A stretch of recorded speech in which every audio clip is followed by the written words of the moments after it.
अस्सलाम वालेकुम, welcome to RT Islamic reaction. मैं हूँ राहा और आज की वीडियो स्टार्ट करने से पहले मैं आप लोगों को कहना चाहूँगी, आप चैनल को सब्सक्राइब कर लीजिए, वीडियोस को लाइक करें और शेयर करें और कमेंट बॉक्स में बताएं आप कौन-कौन सी वीडियोस पे रिएक्शन देखना चाहेंगे।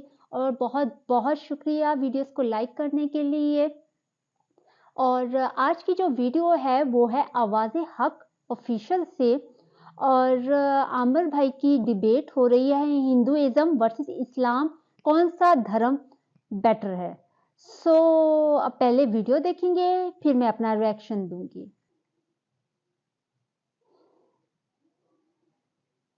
मतलब जैसे जो हिंदुइज्म है वो कर्म के बेस पे काम करता है, और जो आपका इस्लाम है वो एक बिलीव के ऊपर काम करता है कि मैंने 5 नमाज पढ़ ली, मैंने अल्लाह को याद किया, और आपके जो पूजा के जो भी विधि विधान है आप उसको फॉलो करते हो और आप सोचते हो कि आपको अच्छी आखिरत मिलेगी।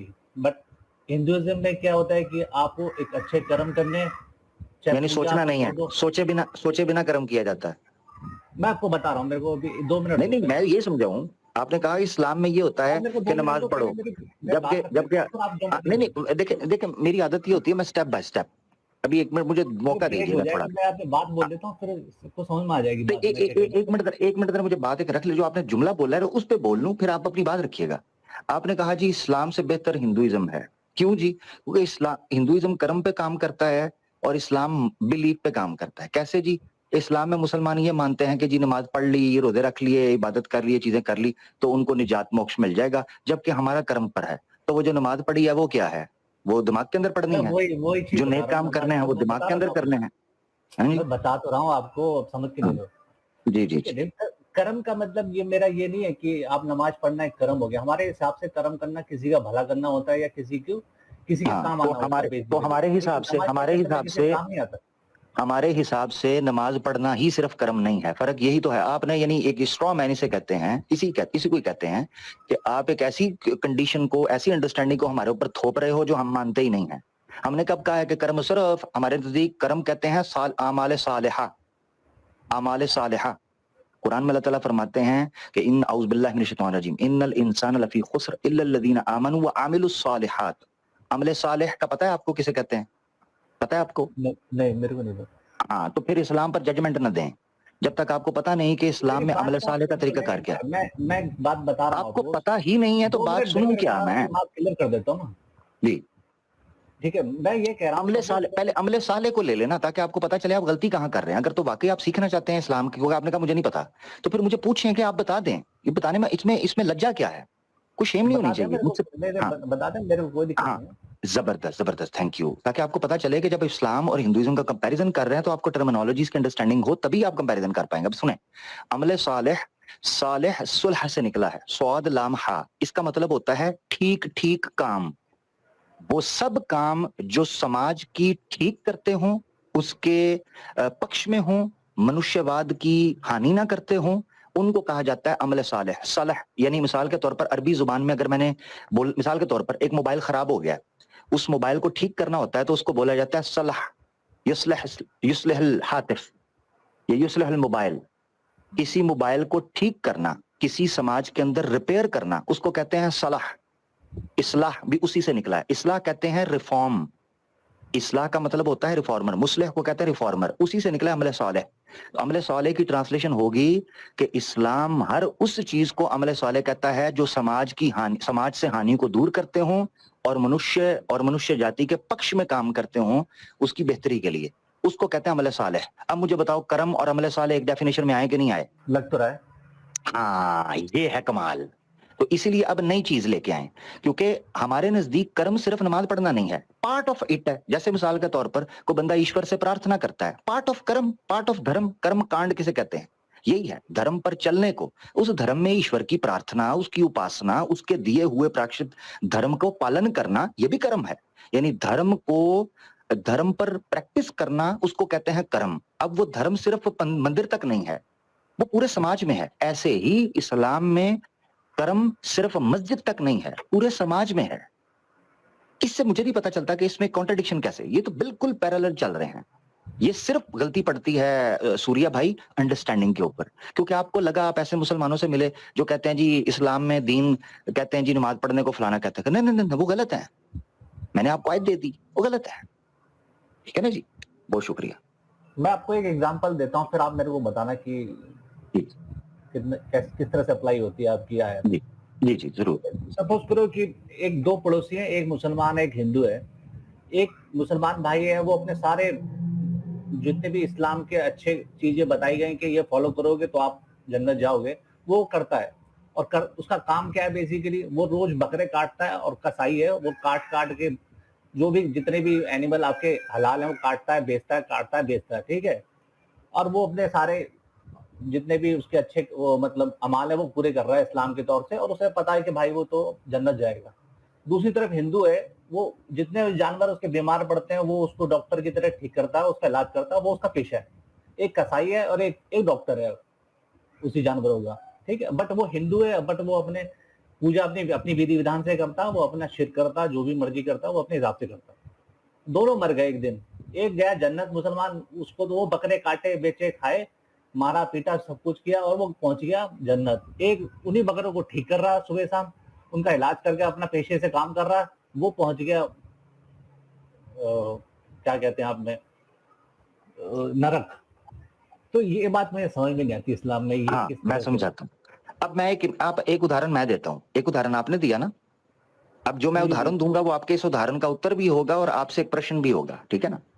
यही दो मुसलमान हैं, वो जो बकरे काट रहे हैं सारा कर रहा है, ठीक है, वो मनुस्मृति के अध्याय 5 के अनुसार मोक्ष पा ही नहीं सकता, मगर वही सनातनी जो है वो धर्म का पालन कर रहा है, उसको मोक्ष मिल गया, ये भी पक्षपात है, जबकि वो अच्छे काम कर रहा है। सिर्फ अंतर क्या है कि आप वो बकरे काट रहा है, मगर यहां इस्लाम के अंदर अंतर क्या है कि आप शिरक कर रहे हैं, तो फिर बैलेंस तो फिर वही हो गया। आपके उदाहरण के मुताबिक, एक विचारधारा के मुताबिक मुसलमान इस्लाम के मुताबिक स्वर्ग में जा रहा है और जो हिंदू है वो नरक में जा रहा है। मगर जब मैं हिंदुइज्म की सनातन धर्म की विचारधारा देखता हूं तो मनुस्मृति 5वें अध्याय के मुताबिक उसको नरक मोक्ष मिलता नहीं है, वो नरक में सड़ता है, बल्कि जीवन मरण और मृत्यु और जीवन के चक्कर काल में फंस कर रह जाता है। कौन? मुसलमान। सिर्फ किस लिए कि बकरा काट दिया। मगर वही हिंदू वो मोक्ष पा लेता है, तो पक्षपात तो फिर भी हो गया। काटना गलत बात हुई ना। हाँ, तो इसी तरह इस्लाम में मूर्ति पूजा करना गलत बात है, तो गलत दोनों में बराबर हो गया। हाँ, अब मैं आपको एक चीज समझाता हूँ। नहीं कर पा रहे, जो चीज गलत है उसको हम गलत नहीं बोल रहे हैं, जो चीज एग्जैक्टली, तो जो चीज गलत है आप भी उसको गलत नहीं बोल रहे, जबकि आपके धर्म में भी मूर्ति पूजा को निषिद्ध किया गया है। अब मेरी बात सुना जरा, एक चीज याद रखें जो मैं आपको बताना चाहता हूँ, वो ये है, स्वामी विवेकानंद जो इतने बड़े स्कॉलर गुजरे हैं, और इस वक्त ये जो सब कॉन्टिनेंट है इसके अंदर सनातन धर्म को रिवाइव करने में पॉलिटिकल लेवल पर, सोशल लेवल पर उनका बहुत बड़ा काम है। गोरों ने भी स्वामी विवेकानंद को माना है। वेस्ट के अंदर से जो बड़े बड़े ओरिएंटलिस्ट थे, जो संस्कृत मैक्स म्यूलर टाइप, ये वो बड़े बड़े, वो सब स्वामी विवेकानंद की इसका सम्मान किया करते थे। वो बंदे अपने complete works of Swami Vivekananda में लिखते हैं कि प्राचीन काल में भारत में मांस भक्षण किया जाता था। वाल्मीकि रामायण में लिखा हुआ है, बीजेपी की ऑफिशियल वेबसाइट पर पड़ी है, उसका अनुवाद करते हुए लिखते हैं कि श्री राम और श्री लक्ष्मण जी जब माता सीता के साथ वनवास में निकले थे तो जंगल में हिरण का शिकार कर कर उसको खाया करते थे। इससे पता चलता है कि मांस का भक्षण इवन मनुस्मृति के अध्याय 5 के अंदर, और श्लोका पढ़ लें आप 30 से 37 यानी 7 श्लोका पढ़ेंगे, उसमें जो मांस भक्षण आदि हैं उनका प्रमाण मिलता है, और जो अभेक्ष हैं जिनको नहीं खाना उनका प्रमाण मिलता है। तो वेद के अनुसार अगर मांस का भक्षण किया जाए तो वो निषिद्ध नहीं है, कतई निषिद्ध नहीं है, ऐसी सूरत में वो पाप भी नहीं होगा। इसीलिए मनुस्मृति के अध्याय 5 श्लोका 30 के अंदर लिखा है कि जो मनुष्य ऐसा मांस खाता है जो वेद के अनुसार है वो दुष्ट काम नहीं और उसमें कोई दोष भी नहीं, ये मनुस्मृति में लिखा है, ठीक है। अब मेरा कहने का मकसद ये है, हिंदुओं ने मूर्ति पूजा को बहुत फरोग दे दिया जो कि वेद से बिल्कुल निषिद्ध थी। अच्छा, वेद में उसका दूर दूर से कोई ताल्लुक नहीं, और उससे हटकर एक ऐसी चीजों को अपना लिया और उनको धर्म मानना शुरू कर दिया कि जी हम वेजिटेरियन हैं, जबकि अभी भी हिंदुओं के अंदर मांस, साउथ इंडिया के अंदर मांस खाया जाता है, हिंदू खाते हैं, क्या उनको मोक्ष मिलेगा? वो तो हिंदू हैं, वेदास की परंपरा को भी मानते हैं, हवन भी करते हैं, मूर्ति पूजा भी करते हैं, मगर सिर्फ मांस खाते हैं, क्या मोक्ष मिलेगा? बताएं मुझे आप, आपके उदाहरण के मुताबिक। नहीं, बकरे बिल्कुल काटते नहीं हैं। मिलेगा। जो जो किसी को नुकसान पहुंचाएगा उसको नहीं मिलेगा किसी भी कीमत पे, चाहे नहीं, वो जिस धर्म को मानता हो। ये आपको साबित करना है शास्त्रों से कि जो धर्म शास्त्रों के अनुसार दिए गए ऑप्शंस दिए गए हैं कि जिसका मांस आप भोजन कर सकते हैं, जिस मांस को, उसका निषेध कहीं से आप साबित करें। ये है मोस्ट इंपॉर्टेंट थिंग। वो आपको कहीं से भी नहीं मिलती। जैसे मैंने स्वामी साहब का जिक्र किया, वाल्मीकि रामायण का जिक्र किया, इस तरह बहुत सी आपको मिसालें मिल जाएंगी। तो ये है मिसाल के तौर पर, अभी मैं फोन से हूं, इवन यजुर्वेद का पूरा अध्याय शंकराचार्य जी राम जी जो हैं उनका किया हुआ अनुवाद, वो उसके यानी उस अध्याय के मुकदमे के अंदर उसकी भूमिका लिखते हैं, और लिखते हुए उसका क्रक्स निकाल कर कहते हैं कि इन इन जानवरों को जिन जिन देवताओं के लिए खास किया गया है उनके आगे बलि दी जाती थी और उनके लिए रखा जाता था। फिर आगे ट्रांसलेशन करते हुए वो कहते हैं कि अगर जो कसाई होता है, बुचर, वो किसी बकरे की बलि करता है तो बकरी काटने के बाद जो गोश्त उसकी छुरी के साथ लगा रह जाता है, जो उसके नाखूनों में रह जाता है, जो गोश्त मक्खियां उचक के ले जाती हैं, यहां तक लिखा है जो मक्खी जो गोश्त है वो भी हम ईश्वर के आगे उसको वो प्रस्तित होता है, उसके आगे वो पहुंच जाता है। तो अगर किसी जानवर को हानि पहुंचाना अधर्म होता या पाप होता तो वेदास में इस तरह के प्रमाण आपको क्यों कर नजर आ रहे हैं? मेरी समझ में नहीं आता। ये चीज है जिसमें एग्जैजुरेशन कर ली सनातन धर्म ने। मैंने जो आपने उदाहरण रखा उसी उदाहरण को सामने रखते हुए उसका क्रिटिकल एनालिसिस कर लिया। इस इस्लाम धर्म के मुताबिक अगर मूर्ति पूजक स्वर्ग में नहीं नर्क में जाएगा तो आप तो मूर्ति पूजा आपके यहाँ तो कोई नहीं, आप सिर्फ एक बकरा काटने के ऊपर जिसके आपके धर्म ने भी इजाजत दी हुई है, आप कहते हो जी उसको मोक्ष नहीं मिलेगा। इवन आपने खुद कह दिया कि सनातनी को भी नहीं मिलेगा क्योंकि उसने हानि पहुंचाई किसी जीव को, जबकि सनातन धर्म के अंदर अलाउ है। अगर ना होता, मैं आपको बता, मिसाल के तौर पर मुसलमान तो सनातन धर्म को नहीं समझ सकता। आपके बकौल भी और कई लोग हिंदू जो इस वक्त सुन रहे होंगे वो कहेंगे मुसलमानों को सनातन धर्म की क्या समझ आएगी, संस्कृत में है, बड़ी ठेठ कठिनाई है, उसका अनुवाद तो बड़े बड़े ऋषि मुनियों ने किया है जाकर, उन्होंने समझा। ठीक है, कोई बात नहीं, मगर उन सनातनियों की संख्या का क्या करना है जो हिंदुस्तान में रहते, संस्कृत पढ़ते, मंदिरों में भजन करते और उसका हिंदी अनुवाद करते और उस परंपरा को मानते और उसके बाद भी मांस भक्षण करते हैं, मांस खाते हैं। उनका क्या करना है? उनको क्या सनातन धर्म समझ नहीं आया? नहीं, जो खाएगा वो अपने बेस पे खाएगा ना। हमारे ग्रंथों में तो नहीं लिखा है, इतनी तो गारंटी है। चाहे भाई आप दिखा सकते हो तो दिखा दो। नहीं, मैंने आपको हमारे हिसाब से जो ग्रंथ हमें बताए गए, हमारे हिसाब से श्री राम ने खाएंगे ना, ये बात आप कह दोगे तो मतलब लोग नहीं, मैं आपको बताता हूँ। मनुस्मृति आपके पास है?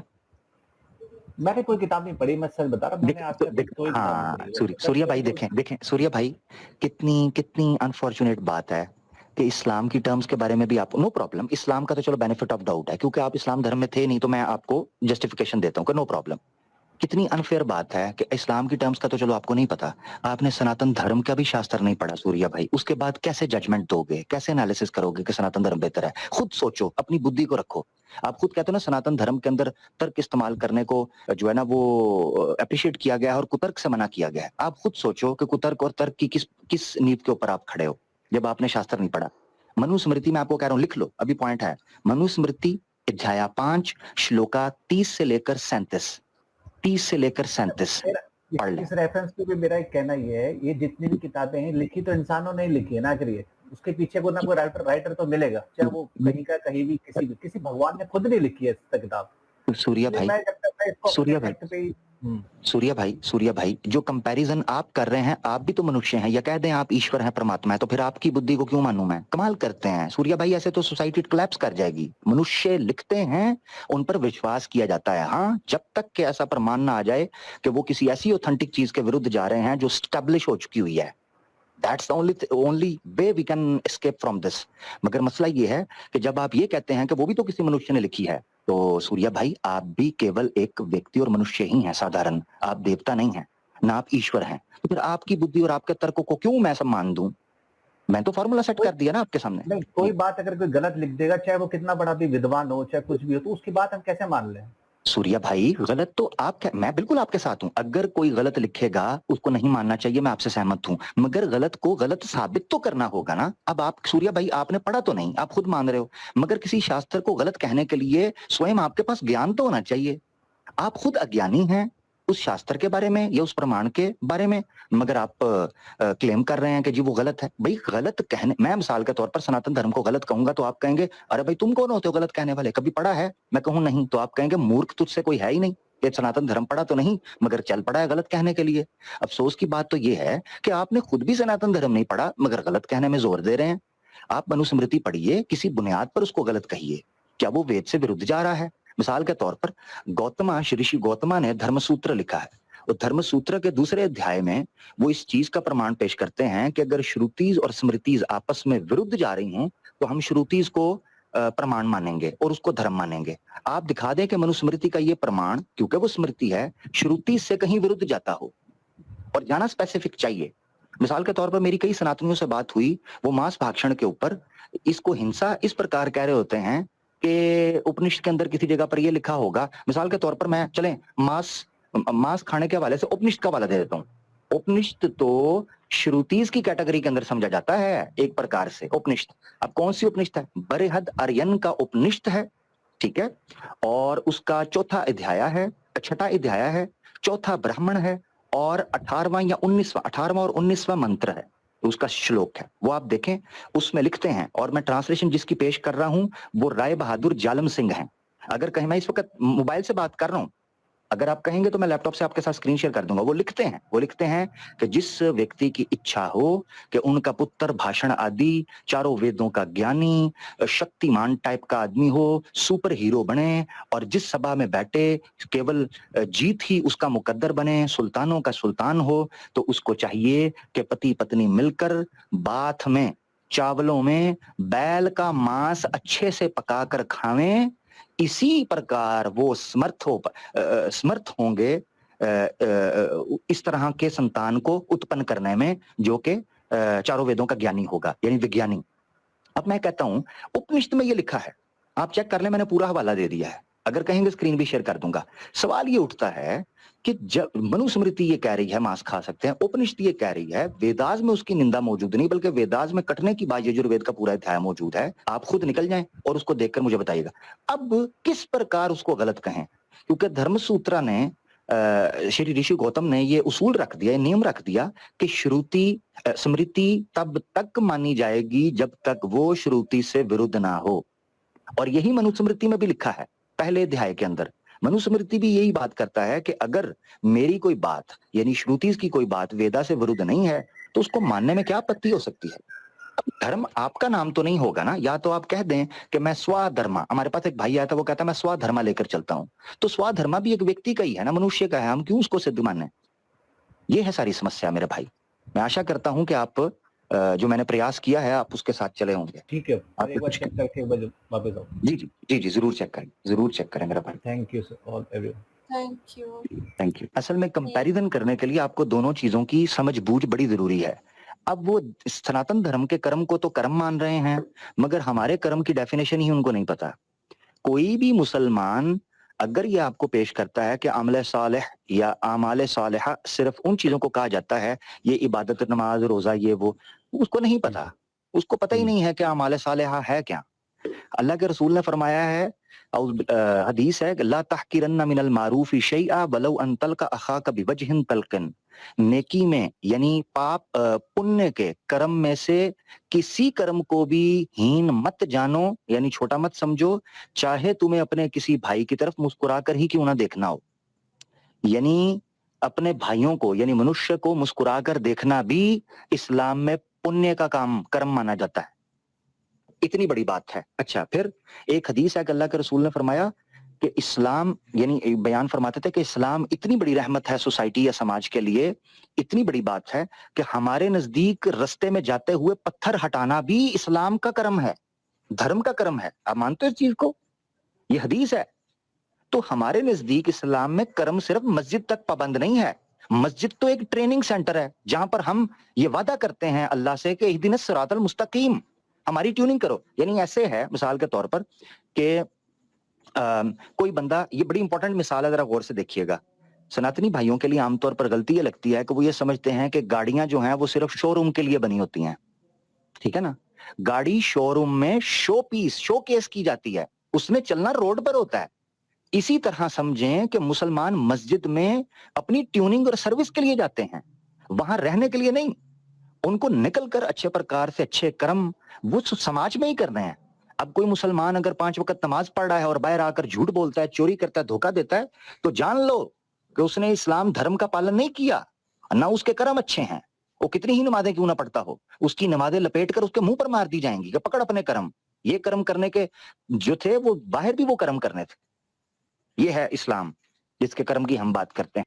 आज की वीडियो में आमिर हक भाई ने, वो जो एक सनातनी आए थे सूर्या भाई, वो सूर्या भाई ने सबसे पहले सवाल उठाया कि मुसलमानों के अंदर जौन सा है कि नमाज पढ़ लो, बस इतना ही काफ़ी है, और हिंदुइज्म में कर्म पे होता है, अच्छे काम करो। तो इस वाली बात पर आमिर भाई ने उन्हें बहुत डिटेल से समझाया। तो जब उनसे पूछा कि वो कौन, उन लोगों ने, क्या उन्होंने अपनी बुक्स पढ़ी हैं, तो वो आगे से बोले कि नहीं। देखिए, अगर आपने मेडिकल की बुक्स नहीं पढ़ी तो आप कैसे मेडिकल की स्टडी कर सकते हो? अगर इंजीनियरिंग की नहीं पढ़ी तो कैसे इंजीनियरिंग की स्टडी कर सकते हो? और आप किसी का सवाल का जवाब भी नहीं दे सकते। इसी तरह से मुसलमानों पे आप आके सवाल उठाते हो, तो जब आप अपनी किताबों को खोलोगे तो आपको सवालों के जवाबात अपनी किताबों से मिल जाएंगे, मगर वो नहीं आप खोलेंगे। फिर वो जो सूर्या भाई आए थे, उन्होंने सवाल किया कि जानवरों को खाना, ज़िब्हा करना, तो आमिर भाई ने वो भी एक्सप्लेन कर दिया। और मैं आपको डिस्क्रिप्शन में उन सब रेफरेंसेस का, जो हिंदुइज्म में है, उनके सारे रेफरेंसेस को मैं नीचे डिस्क्रिप्शन में लिख दूंगी। आप जाकर इसको रीचेक भी कर सकते हो कि हिंदुइज्म में भी गोश्त को खाने की इजाज़त दी गई है उनकी अपनी बुक्स में। हाँ, वो अलग बात है कि ये लोग माने या ना माने। और बाकी रही मुसलमानों की बात, हमें जो चीज़ हलाल करार दी गई है हम वो खाते हैं, अल्हम्दुलिल्लाह। अब आपको इजाज़त दी गई है तो आप क्यों नहीं खाते? आपके साउथ में जितने लोग हैं वो तो खाते हैं और बाकी चीज़ें भी करते हैं। और फिर उन्होंने कहा कि आप में अच्छे अमालों पे इतनी फोकस नहीं किया गया। और जिस तरह आमिर भाई ने एग्जाम्पल दी कि गाड़ी जो शोरूम में होती है, वहां से निकलने के बाद उससे सड़क पर चलना है। अब उस पर डिपेंड करता है, जब गाड़ियां चल रही होती हैं तो आप लोग जो गाड़ियां चलाते हैं या ड्राइव करते हैं, आप लोगों को पता है कि गाड़ियों में वो गाड़ी सबसे अच्छी होती है जिसका इंजन अच्छा होता है, जो अच्छी माइलेज देती है, जो पेट्रोल बहुत कम खाती है, तो आप उसको बहुत अच्छा कहते हैं। इसी तरह इंसानों में है। अब मुसलमान जो मस्जिद से निकले नमाज पढ़कर और वहां पर अच्छी बातें सीख कर निकले और निकलते सारे ही रिश्वत लेना शुरू कर दे, ज़िना कर ले, झूठ बोले, गलत काम करे, लोगों को तंग करे, सारे शैतानी काम करे और फिर सजदा कर ले, तो क्या उसके गुनाह माफ हो जाएंगे? नहीं माफ होंगे। आप ये अगर सोच लो कि सिर्फ नमाज पढ़ ली तो बस काफ़ी है, हम बाकी गलाज़त कर सकते हैं, और उसके बाद कहते हैं हमारे दिलों का हाल अल्लाह ताला जानते हैं। अल्लाह ताला भी कहते हैं कि मैं दिलों का हाल जानता हूँ, मगर उसका मतलब ये भी है कि आपको उनके अहकामात पर भी अमल करना है। अब आप कह दो नहीं जी, हमें ये सारे पसंद नहीं, वो आपकी मर्ज़ी है। आप मानते हैं कि नहीं मानते, वो आपकी मर्ज़ी है। मगर अल्लाह ताला ने जो अहकामात दे दिए हैं कुरान पाक में, वो तो अमल करना ज़रूरी है। और अल्लाह ताला ने भी देखो, अभी आमिर भाई ने सारे रेफरेंसेस अहादीस से भी दिए हैं। रास्ते में पड़ा हुआ पत्थर, मतलब हम भी रास्ते से कभी गुजर रहे होते, कोई पत्थर होता है जिससे कोई ठोकर खा के गिर सकता है, कोई स्टिक गिरी होती है, आप उसे उठा के साइड पे कर देते हो। कोई भी चीज़ जिससे किसी को तकलीफ हो, जिस तरह कि आपने देखा था एक वो भाई थे, उन्होंने वो कुछ सड़क के दरमियान में कुछ बैरिक पड़े हुए थे, वो जो सीमेंट के होते हैं, उन्होंने वो उठा के, वो जो मुसलमान भाई थे, पाकिस्तानी थे, उन्होंने उठा के उसको साइड पे कर दिया। वो डिलीवरी के लिए, किसी चीज़ की डिलीवरी के लिए जा रहे थे, तो उन्होंने उस रास्ते में रुक कर ट्रैफिक के बीच में से वो बैरिक उठाकर साइड पे रखे। नेकी होती है। आप किसी की तरफ मुस्कुरा कर देखते हो, ये भी नेकी है। आपका अगर पड़ोसी भूखा है और आपको पता है कि वो भूखा है, आप उसको खाना खिलाते हो, ये भी नेकी है। अगर वो किसी मुश्किल में है, आपके रिश्तेदारों में, आपके पड़ोसियों में, या आप जिसको जानते हो वो मुश्किल में, आप उसकी मुश्किल को हल करते हो, ये भी नेकी है। अगर आप अपने घर में मौजूद अपने जो बुजुर्ग होते हैं, बड़े होते हैं, उनका एहतराम करते हो, उनका ख्याल रखते हो, और अल्लाह ताला ने भी कहा है कि जब वो ऐसी एज में पहुंच जाए, मतलब हम लोग जब बुढ़ापे में पहुंचेंगे, अगर अल्लाह को ताला को मंजूर हुआ, तो जब हम ऐसी एज को पहुंच जाते तो इंसान फिर से बच्चा बन जाता है। ये साइंटिफिकली भी प्रूव है। तो उस टाइम पे भी उनको उफ मत करो, ओ अब हमें इनके काम करना, ओ अब हमें ये करना पड़ेगा, नहीं। जब आप छोटे थे, जब आपके जबान से लफ्ज नहीं निकल पाते थे, तब भी वो समझते थे। तो हर एक जगह पर नेकी का हुक्म दिया गया है। अब देखो, किसी से ऐसी बात मत करो जिससे उसका दिल दुख जाए। देखिए, यहां तक कहा गया है कि किसी को ऐसी बात मत करो जिससे उसका दिल दुखे।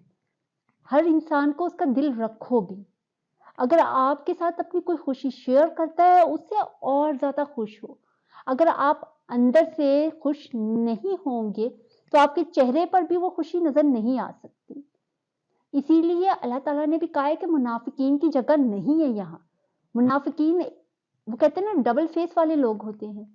दिखाने वाला चेहरा कुछ और होता है, मगर जो पीछे चेहरा होता है वो कुछ और होता है। और ये जो भाई थे, ये तो इस तरह से एक्सप्लेन कर रहे थे कि इस्लाम में ये है, वो है, काटना है, पीटना है। हिंदुइज्म में तो बलि तक देते हैं। आप लोगों ने खुद देखा है, साउथ में यहाँ पर इतनी ज्यादा वो बलियां देते हैं। उस टाइम पे क्या है, मुसलमान खाते जो गोश्त हैं वो हलाल होता है, अल्लाह ताला का नाम लेके पढ़कर खाते हैं। हाँ, अगर किसी को नहीं पसंद गोश्त, वो नहीं खाना पसंद करता, मीट, बीफ, चिकन नहीं खाना पसंद करता, तो कोई बात नहीं, वो सब्जी भी खा सकता है। इतना जबरदस्ती नहीं है कि भैया आपको ये खाना ही खाना है। जिसका नहीं है, मैंने बहुत से लोग जानती हूँ जिनको बिल्कुल भी गोश्त खाना पसंद नहीं, वो वेजिटेरियन है, तो इसमें क्या है, वो भी मुसलमान ही है। अब वो उनको जबरदस्ती कहें कि नहीं जी गोश्त खाओगे तो आप मुसलमान होगे, नहीं, उसकी मर्जी है, वो खाए या ना खाए। इसी तरह जबरदस्ती, जिस तरह आप हिंदुइज्म में कहते हो जबरदस्ती की सब्जी खानी ही खानी है, अगले का दिल कर रहा हो गोश्त खाने का पर नहीं खानी तो खानी सब्जी। इस्लाम में ऐसी कोई जोर जबरदस्ती नहीं। अगर गोश्त खाने का मन है तो वो खा सकता है, नहीं खाने का मन तो कोई नहीं, वो सब्जियां भी खा सकता है, अंडा खा सकता है, गोश्त खा सकता है, मछली खा सकता है। और अगर इनमें कुछ भी खाने का नहीं खाता तो वो नॉर्मल सब्जियां भी खा सकता है। देखिए, इतनी फ्लेक्सिबिलिटी है, मगर क्या होता है कि जो कोई भी किसी तरह से भी बातें सुनाता है, वो बस रटी रटाई आके बोलने लग जाते हैं। और मैं आपको नीचे हिंदुइज्म के सारे रेफरेंसेस दे दूंगी, आप जाकर देख भी सकते हो कि इनके रेफरेंसेस में गोश्त खाने की इजाजत दी गई है, और उनके कौन कौन से भगवानों ने दी है, उनकी कौन कौन सी बुक्स में दी है। अब वो अलग बात है कि जितने सनातनी हैं वो ये वीडियो पूरी तो देखते नहीं है। अब पूरी देखे तो उनको पता चले कि उनके बारे में क्या क्या लिखा हुआ है उनकी बुक्स में। वो अलग बात है कि उनको पढ़ना पसंद नहीं। और ये लोग कहते हैं कि मुसलमान बच्चों को बचपन से, अरे फिर आपके माँ बाप ने आपको स्कूल में क्यों डाला? उनको तो घर में रखना चाहिए था आपको। क्यों आपको इतनी पढ़ाई कराई? क्योंकि वो चाहते थे कि आप भी जमाने के साथ चलें। ऐसे ही हम कुरान पाक पढ़ते, क्योंकि हमें भी जमाने के साथ चलना है। उसमें दुनिया और आखिरत दोनों के लिए बहुत बेनिफिट चीज है, पर ये अक्लमंदों के लिए है, बेअक्लों के लिए नहीं है। जो बेअक्ल होता है वो अंधा भागता है, और जो अक्लमंद होता है वो सोच समझ कर। और कुरान पाक में हर चीज पर लिखा है कि हर चीज को जानो तहकीक करके।